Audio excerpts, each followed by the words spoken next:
Hey, what's up? Tyson France with Motion Revolver here with another quick tip. Today we're going to cover using multiple output modules.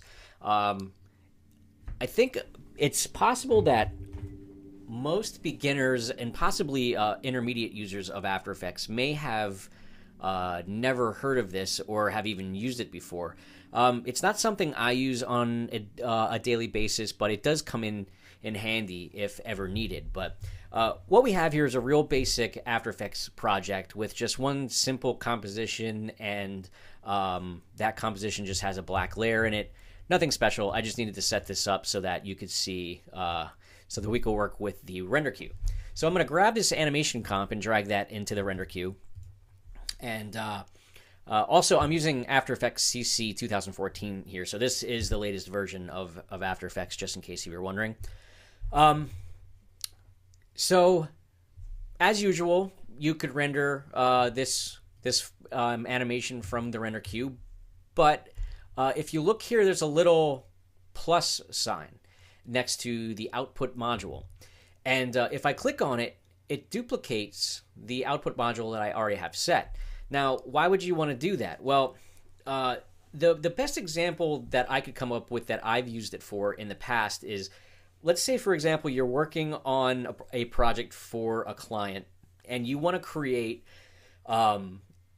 two different or you basically want to create two different files. You want to create one file to preview on your end that you want to be the best quality possible, probably full HD 1920 by 1080, you know, high quality, full resolution, but that's going to be a fairly large file size and maybe not the best kind of file to send to a client for them to look at.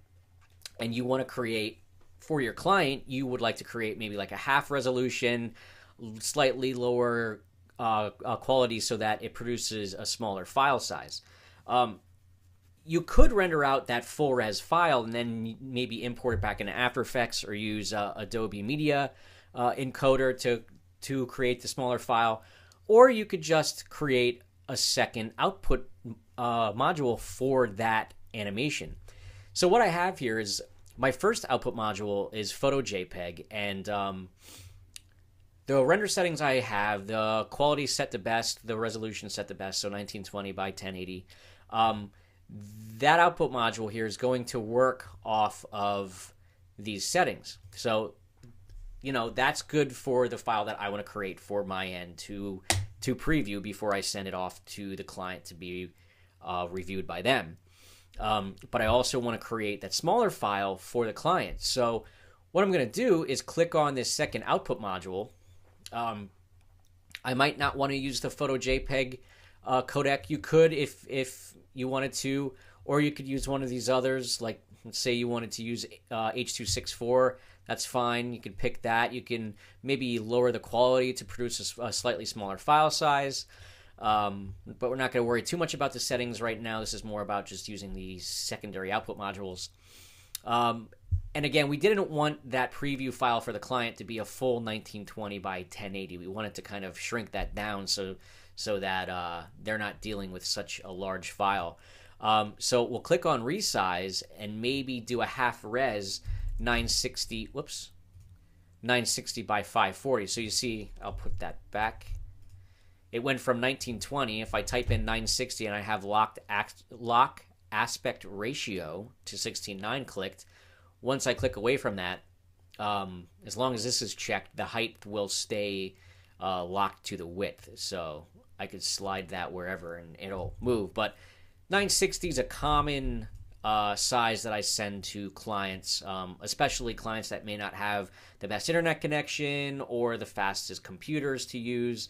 A lot of times I find that clients are working on older laptops that might not be able to process these large video files very well. So we have our second output module created here, and as you can see, it's also given us a second option to name the file. So if I click on animation, and we'll send this to a folder called project, we'll just call this animation main, and we'll call this second one preview, because that's going to be the that's going to be the small file that we're sending to our client. Now, when I click render, this is going to render both of these files at the same time. So it's not actually going to render one output module and then go to the next. It's actually going to render both of these simultaneously. Now, we could have multiple. We could have as many output modules as we possibly want. Say, for example, you wanted to test different render settings or qualities for web purposes, or maybe even broadcast purposes. I'm just trying to think of examples why you would want so many output modules. But the option is there to create. I don't know if there's a limit on how many you can have, but you can keep clicking this little plus icon and they keep showing up. But you can remove those also. So we'll remove them all, except for that second one that we created. So now we still have two output modules. And as I just explained, as soon as I click render, it's going to render them both simultaneously. Now, this rendered quickly because obviously it's just a simple 1 second long composition with a black solid, so nothing really going on there. But as soon as we go to our project window, you can see by clicking once on that render button, we now have two files here. So we'll open these up. And we have our QuickTime inspector here, and this one is our Full HD 1920 by 1080 file for us to watch on our end. And then it also created for us this smaller 960 by 540 version that we can now send to our client for them to review. That's pretty much all we have for today. Hope you learned something. If you know of any other creative uses for multiple output modules, please feel free to leave it in the comments below. And thanks for watching.